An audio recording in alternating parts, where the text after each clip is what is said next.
மக்களே, welcome to M cricket family. இப்போ ஒரு லாஸ்ட்டாக அப்டேட் ஒன்று வந்திக்கு மக்களே. என்னன்னு தெரியுமா, நம்மளோட ஷானக்கு தஷுன் ஷானக்கு இருக்காரு தானே, குஜராத் டைட்டன்ஸுக்கு பார்த்து மட்டும் சொன்னால் டீம் அவங்க எடுத்துக்காகிட்டு சொல்லி ஒரு நியூஸ் ஒன்று வந்துக்கு. என்ன நடந்துக்குன்னு சொன்னால், சம்பவத்தை பார்த்து மட்டும் சொன்னால், நம்மளோட கிளிம் பிலிப்ஸ் இருக்கா தானே, பறவைன்னா சொல்லுவேன், ஒரு பறவை தான் தலைவன்.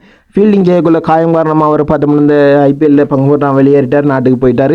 அது அவருக்கு பதிலாக பார்த்து முடிச்சு சொன்னால் தஷுன் ஷானகே கொண்டு வந்தேன். தஷுன் ஷானகா கேப்டன் கூலன்னு சொல்லுவேன், தரமான போலிங் செய்வார். அதே போல் பார்த்தோம்னா பேட்டிங்கில் வேறு லெவல் 6 அடிக்கிற எபிலிட்டி இருக்குது.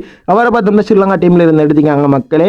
முக்கியமாக சொல்லப்போனால் நம்ம தஷுன் ஷானகா பார்த்த முடிச்சு சொன்னால் T20 துபாயில் அபுதாபியில் நடந்த T20யில் வேறு லெவலில் விளையாடி டெல்லி கேபிட்டல்ஸ் அவங்க அங்கேயும் இருக்குது. அதே மாதிரி துபாய் கேபிட்டல்ஸ் வந்து அதை வின் பண்ண வைக்கிறது முக்கிய காரணமாக இருந்தவர் அவரை பார்த்தோம்னா ஐபிஎல்லில் அவரை பயன்படுத்தினாங்கன்ற வேறு லெவலில் ஒரு டீமுக்கு ஒரு சாதகமான பெட்டிங் எபிலிட்டியில் வச்சிருக்கிறார். அவரை பார்த்த மட்டும் சொன்னால் பயன்படுத்தினாங்கன்ற அவர் வெல்லக்கூடிய வாய்ப்பு இருக்கும். அதேமாதிரி ஓவர் செய்யக்கூடிய ஒரு எபிலிட்டி, ஆல்ரவுண்டர் பிளேயர். பாப்பா என்ன நடக்குன்னு சொல்லி மக்கள் இந்த வீடியோ பிடிச்சிருந்தால் லைக் பண்ணுங்கள், ஷேர் பண்ணுங்கள், மறக்காமல் சப்ஸ்கிரைப் பண்ணுங்கள். அப்போ நம்ம போடக்கூடிய வீடியோ டெய்லி நோட்டிஃபிகேஷனில் வந்து வர. நன்றி மக்களே, நன்றி.